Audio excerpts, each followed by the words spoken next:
Silver investors. The real story right now is not on the front page. In just 1 week, the Shanghai Futures Exchange has suspended 22 account groups in the silver market for trading violations, while at the same time Shanghai silver is trading at a $9 premium over the West and COMEX vaults keep bleeding registered metal. That is not what a healthy, boring, well-balanced market looks like. That's what a stressed system looks like when paper games have gone too far, physical demand refuses to go away, and the exchanges themselves are starting to leave fingerprints in public data. In this video, I'm going to walk you through what those 22 SHFE suspensions actually mean, how COMEX registered silver has dropped to around 93 million ounces with another 5M Oz pulled in a single day, why Shanghai's $9 premium, a New Year exchange shutdown, and a 3.1 paper-to-metal ratio on COMEX are all converging into one big message for silver. If you care about how this market works, not just what the daily price is, stay with me to the end. Segment 1, the live setup, West versus East pricing, 130-301. Let's start with where we are right now. In the West, spot and futures silver are trading around $77. In Shanghai, spot is roughly 86 and futures are around 88. That's about a $9 premium over Western prices. Gold in the West is near 4,167. One metal, two prices. When Eastern buyers are willing to pay $9 more for the same ounce than what the Western screen is quoting, it tells you something extremely simple. The screen price is one thing. The price people are willing to pay to get physical in hand is something else. That gap is where reality lives. Segment 2. SHFE suspends 22 accounts. Manipulation goes on record. 3 SH, 6 SH. Now the part almost nobody is talking about.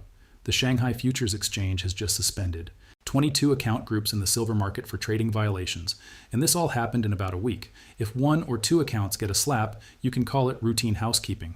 When 22 groups get benched in a single burst, that is the exchange telling you, what you are doing in this market is too aggressive, too obvious, and we are not going to pretend it's normal. These aren't rumors. SHFE actually publishes these actions as Article 16 disclosures. They're on the record. The timing also matters. The suspensions follow intense overnight silver futures activity, coordinated with Western hours, where price was being shoved around during the thinnest liquidity. Put that together, and the picture is clear. There is manipulation. It is coordinated across time zones, and it just got blatant enough that a major exchange had to step in and hit the brakes publicly. This is what it looks like when the conspiracy theory quietly becomes enforcement action. Segment 3, COMEX. Registered silver drops to 93 Oz, 6 Oz 830. While China is cracking down on certain players, COMEX is losing metal. On COMEX, registered silver, the metal category that is actually available to back futures deliveries, is down to about 93 million ounces. In one day, Friday the 13th, about 5 million ounces were pulled out of registered. So while the price has been smashed around, some people are doing the opposite of panic selling. They're removing metal from the system. They don't want claims, they want bars. This is the backdrop for March. COMEX registered is 93M Oz, but March open interest is still enormous. We'll do that math next. Segment 4, March contracts versus registered metal, 3.1 paper to metal, 830, 11 ow.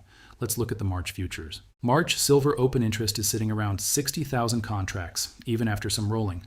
At 5,000 ounces per contract, that's roughly 295 million ounces of paper silver tied to March. We just said registered metal is around 93 NMOS. So 295 Oz of paper promises 93 Oz of registered metal coverage ratio, worse than 3.1, more than 3 ounces promised for every 1 ounce of deliverable metal. We also saw around 6,000 contracts rolled from March out to May. That's about 30 Oz pushed down the road. Roughly 3,600 of those went into May, suggesting many longs stayed in the game, just changed month. Only about 2,500 contracts actually disappeared. Real exit. So after all the drama, most of the March exposure is still there. The potential delivery pressure on COMEX hasn't been fixed. It's just been delayed a bit and reshuffled. Shorts bought time, not safety. Segment 5, technicals 74 as support, 81 as battlefield, 11 how, 1330. Let's zoom in on the chart to anchor all this. The key levels I'd be watching, $74 as the main support zone, around $81 as a key resistance area, lining up with the 150 EMA on the hourly chart. Here's what price has done around them. It dumped into the 74 area, tagged it, and bounced. It pushed up towards 79 and is now hovering roughly around 77. That tells you buyers have shown up around 74. That level matters, but we still haven't seen a clean breakout with strong volume that smashes through resistance and holds. So the way to approach this is simple. As long as 74 holds, the bullish structure for the short term is intact. As long as we are below 81, short sellers still have room to lean on price and abuse thin liquidity. You don't need to guess. You can let the market answer two questions for you. Does 74 snap or hold?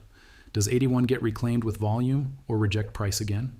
Your risk decisions become much easier when you stop trying to predict and start reacting to those levels. Segment 6, CPI, a spark, not the engine, 1330, 1530. On top of all this, we also have a macro catalyst, the latest CPI inflation print. Why does that matter? CPI shapes expectations for the Federal Reserve's next moves.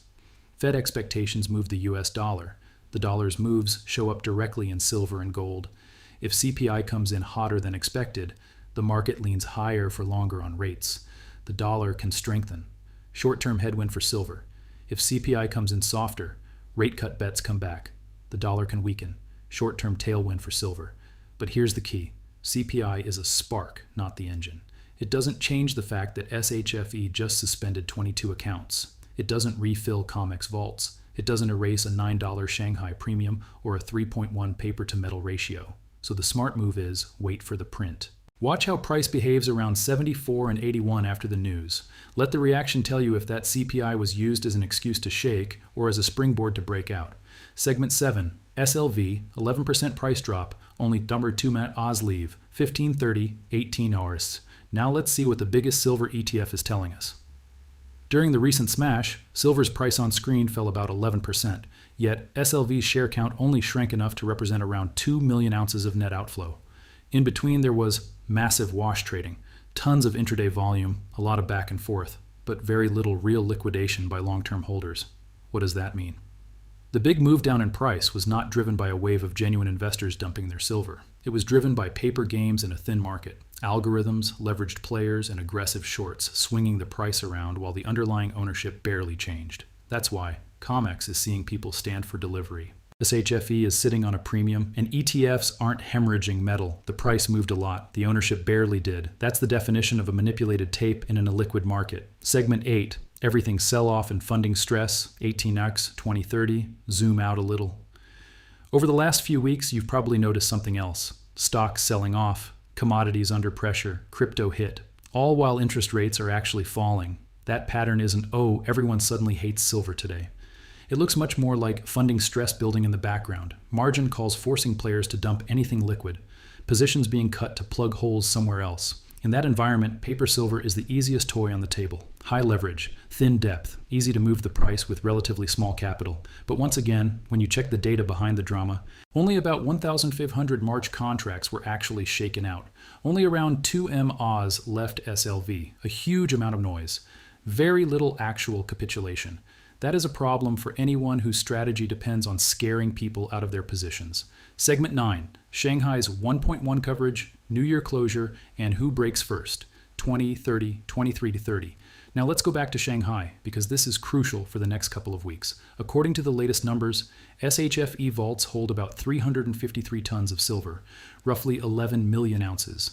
The combined open interest for their February and March silver futures is around 360 tons, basically 1.1 coverage with no real buffer. On top of that, Shanghai Futures Exchange will be closed for 8 days for the New Year holidays, from Sunday the 15th through Monday the 23rd. That means Shanghai is tight on metal for its own contracts. It doesn't have extra ounces lying around to act as a safety valve for COMEX.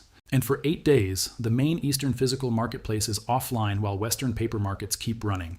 This is historically when Western players like to push. Shanghai is closed. Eastern bids are muted.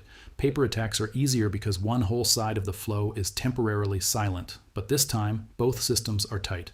SHFE is effectively fully allocated. COMEX is sitting at about 295 Maurer Oz of March paper versus 93 Maurer Oz registered. If one exchange is going to show strain first, logic says it's the one with a 3.1 paper to metal ratio, not the one that is at least close to 1.1.